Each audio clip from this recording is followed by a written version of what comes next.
Assalamualaikum warahmatullahi wabarakatuh. Selamat pagi adik-adik semuanya. Apakah hari ini kalian sehat? Semoga sehat selalu ya. Jangan lupa sarapan dulu sebelum memulai pembelajaran. Hari ini kita akan melanjutkan pembelajaran 3 subtema 3 kelas 4 tema 6 ya. Setelah kemarin pembelajaran 2, sekarang kita melanjutkan ke pembelajaran 3. Dalam pembelajaran 3 kita akan mempelajari yang pertama tentang kisah Frederick Silaban ya.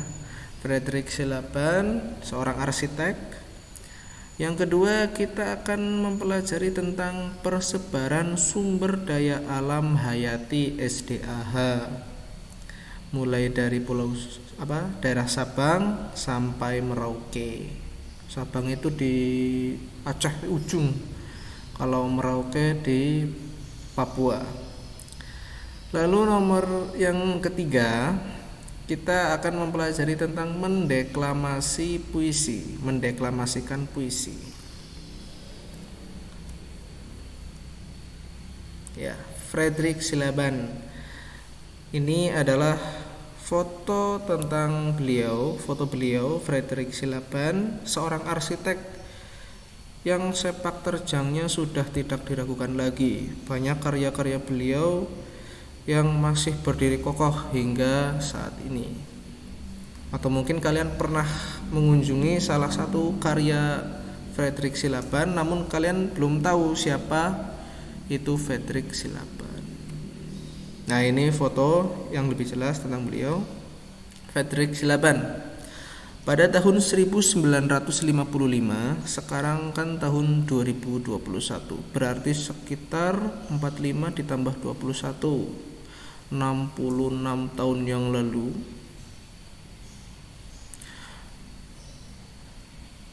Presiden pertama Indonesia, Insinyur Soekarno, mengadakan sayembara membuat desain maker Masjid Istiqlal. Membuat desain Masjid Istiqlal. Tahu Masjid Istiqlal? Ya, Masjid Istiqlal itu yang ada di Jakarta itu, yang besar. Kalau kalian pernah melihat siaran sholat Idul Fitri yang dihadiri oleh Presiden, biasanya itu beliau melaksanakannya di Masjid Istiqlal. Sebanyak 22 dari 30 arsitek lolos pada seleksi awal. Presiden Soekarno pun mengumumkan bahwa pemenangnya adalah seorang bernama Frederick Silaban. Nah, siapakah dia? Nah, siapa sih Frederick Silaban gitu kan? Beliau lahir di Bonandolok, Sumatera Utara, 16 Desember 1912. Wah, dulu sekali.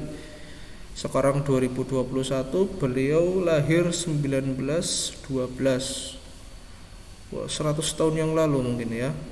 Ia adalah seorang lulusan Koningin Wilhelmina School, sebuah sekolah teknik di Jakarta. Meskipun bukan lulusan sekolah arsitektur, ia dapat memenangi sayembara tersebut dan semenjak itulah karya-karyanya banyak dikenal di seluruh Indonesia. Masjid Istiqlal merupakan masjid terbesar dan termegah di Indonesia yang dibangun pada tahun 1961. Nah, bagi kalian yang pergi ke Jakarta, boleh mampir ke Masjid Istiqlal. Pengen tahu ya seperti apa sih Masjid Istiqlal? Dan pertama kali dibuka untuk digunakan pada tahun 1978. Dengan demikian diperlukan waktu 17 tahun untuk membuatnya. Wah, 17 tahun. Sekarang kalian usia berapa? Coba 9 tahun. Nah, masih untuk membangun Masjid Istiqlal berarti masih 8 tahun lagi. Dengan usaha yang gigih dan pantang menyerah, Frederick berhasil menyelesaikannya. Karyanya diakui sebagai karya asli anak bangsa Indonesia. Ia bahkan berhasil menyandingkan pembangunan masjid ini dengan gereja katedral di Jakarta. Gereja katedral adalah gedung tempat umat Katolik beribadah, Kristen Katolik ya, atau kalian ada yang menyebutnya Nasrani juga, tapi umumnya Kristen. Konsep persatuan dan kesatuan yang dibuat oleh Presiden Soekarno dapat diwujudkan dengan baik melalui kedua bangunan tersebut. Nah, sebagai umat beragama di Indonesia, kita harus menjunjung tinggi nilai toleransi. Nah, ini melalui Frederick Silaban dan cita-cita Presiden Soekarno untuk menjaga atau membuat konsep persatuan dan kesatuan walaupun berbeda agama, mereka atau rakyat Indonesia bisa saling menghargai. Hingga kini kedua gedung yang menjadi simbol toleransi dan persatuan itu tetap kukuh berdiri meski arsiteknya telah tiada. Nah, Frederick Silaban telah wafat ya. Tak hanya berkarya membuat Masjid Istiqlal, beberapa gedung bersejarah telah dirancangnya. Sepanjang hayatnya ia telah merancang 700 bangunan di seluruh Indonesia.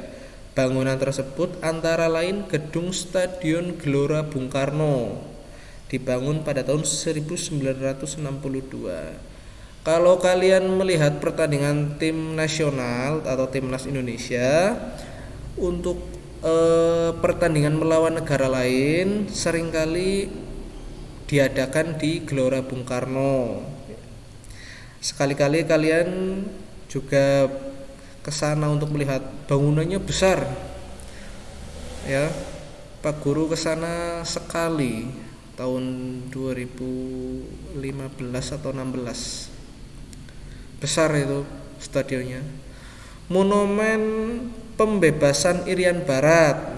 Lalu ada Monumen Nasional atau Tugu Monas. Nah, itu juga wajib kalian kunjungi jika ke Jakarta. Lalu ada Gerbang Taman Makam Pahlawan Kalibata dan Tugu Katulistiwa Pontianak. Tugu Katulistiwa itu garis khayal yang membagi dunia bagian utara dan bagian selatan. Nah, Pontianak di tugunya itu titik di garis separuhnya itu.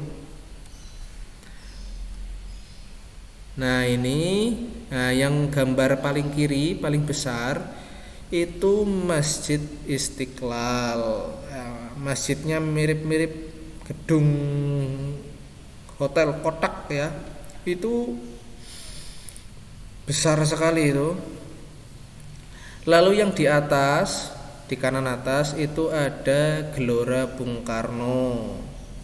Bawahnya ada Tugu Monas dan gambar yang terakhir di pojok kanan bawah itu Tugu Katulistiwa. Nah, empat ini adalah contoh mahakarya atau karya daripada Frederick Silaban. Ya. Beliau merancang desain bangunan-bangunan itu. Lalu setelah kita mempelajari tentang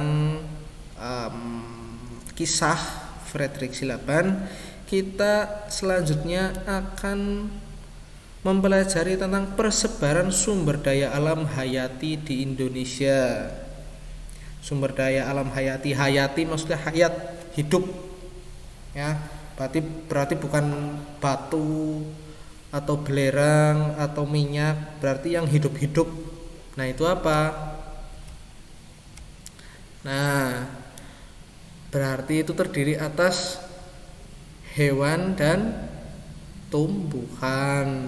Hewan atau biasa disebutnya itu sumber daya alam flora dan fauna. Flora dan fauna. Flora itu tumbuhan dan fauna itu hewan. Nah, di sini selain sumber daya alam tersebar dari Sabang sampai Merauke. Nah, di sini ada peta kecil ya di dalam laptop itu. Itu keragaman flora dan fauna yang ada. Yang pertama ada tumbuhan karet yang tersebar di Pulau Aceh, Sumatera Utara, Sumatera Selatan, Pulau Jawa, dan Kalimantan Selatan. Lalu yang kedua ada padi yang tersebar di Pulau Jawa. Pernah ke sawah? Nah, Pulau Jawa banyak tersebar tanaman padi. Lalu yang kedua jagung, yaitu berada di daerah persebaran jagung Pulau Jawa, Sulawesi, dan Nusa Tenggara. Lalu ada sagu tersebar di Pulau Maluku dan Papua. Nah, selain tumbuhan, kita juga ada persebaran hewan yang ada di Indonesia. Yang pertama ada harimau dan gajah. Harimau dan gajah tersebar di Pulau Jawa dan Sumatera. Jadi kalau kalian mencari harimau di Pulau Sulawesi, itu tidak ada. Kemungkinan ada pun itu adalah di kebun binatang, ya, bukan di alam liar. Lalu ada badak bercula satu, ya, pernah lihat badak? Nah, itu yang culanya satu. Umumnya badak itu culanya dua. Nah, itu yang bercula satu ada di ujung kulon Provinsi Banten, Indonesia. Provinsi Banten itu, ini kan Jawa Tengah. Ke barat, itu ada Jawa Barat, lalu ke barat lagi ada Banten, Provinsi Banten. Lalu ada komodo yang tersebar di Pulau Komodo, Provinsi Nusa Tenggara Timur, Indonesia. Komodo hanya ada di Pulau Komodo. Kalian tidak akan menemukan komodo dimanapun kecuali di Pulau Komodo. Kalau kalian menemukan misal di Jakarta, pasti itu di kebun binatang, ya, bukan di alam liarnya itu. Bahkan di negara-negara lain tidak ada komodo. Komodo hanya ada di Indonesia. Lalu ada orang utan yang tersebar di Pulau Sumatera dan Kalimantan. Nah, setelah kita mempelajari tentang persebaran hewan dan tumbuhan di Indonesia, sekarang kita akan mempelajari tentang mendeklamasikan puisi. Mendeklamasikan puisi tidak bisa sembarangan, ya, tidak bisa asal baca. Diperlukan banyak persiapan matang agar dapat melakukannya. Beberapa hal yang harus diperhatikan dalam mendeklamasikan puisi adalah: yang pertama, pahami isi. Adik-adik harus memahami isi atau makna dari puisi yang adik-adik bacakan. Nah, puisi, ya, kalian pertama harus tahu isi puisi itu apa. Itu tentang apa sih puisinya? Tentang perjalanankah? Tentang suasana yang sedihkah? Atau suasana gembira? Atau tentang petualangan apa puisinya, atau tentang misal mendeskripsikan bunga, tentang bunga puisi tersebut. Nah, kalian harus tahu. Yang kedua, cara baca. Menentukan cara baca, kamu harus menentukan cara baca puisinya. Misalkan kalau kamu sudah tahu puisi tersebut tentang perayaan ulang tahun, nah, kalian membacanya dengan nada sedih kan tidak nyambung. Kalau puisi yang isinya tentang kegembiraan, cara membacanya juga harus dengan gembira, ya. Seperti juga jika tentang puisi yang sedih, misalkan sakit, nah, tapi kamu membacanya dengan semangat, nah, kan tidak nyambung, tidak pas. Kalau diibaratkan makan sop pakai sumpit, kan tidak pas. Nah, jadi kalau puisinya tentang hal yang menggembirakan, kalian juga harus membacanya dengan gembira. Lalu yang ketiga, berlatih mengucapkan kata-kata sukar. Nah, banyak kata-kata di dalam puisi yang sukar atau sulit. Sukar itu sulit karena kata-katanya tidak lazim digunakan. seperti bak, BAK itu tidak lazim digunakan. Bak itu bukan bak untuk mandi ya. Bak itu artinya bagai, bak rembulan, bagai rembulan. Bulan, nah, di puisi biasanya mengucapkannya rembulan. Lalu kata matahari kan umum. Nah, biasanya kalau puisi diganti mentari. Begitu. Dan kata-kata sukar lainnya yang harus kalian benar ucapkan. Misalkan tulisannya mentari, kalian harus mengucapkannya bukan mentari, kan salah itu. Nah, terima kasih untuk pembelajaran hari ini. Setelah kita mempelajari tentang kisah Frederick Silaban, seorang arsitek masyhur di Indonesia. Lalu yang kedua tentang persebaran flora dan fauna, dan yang terakhir cara mendeklamasikan puisi. Terima kasih untuk pembelajaran hari ini. Semoga apa yang dipelajari hari ini bermanfaat dan kalian tetap menjaga kesehatan di hari-hari ini karena corona masih berada di sekeliling kita. Pakai masker, cuci tangan yang bersih, pakai sabun, dan selalu social distancing atau menjaga jarak ya. Dari saya sekian. Wassalamualaikum warahmatullahi wabarakatuh.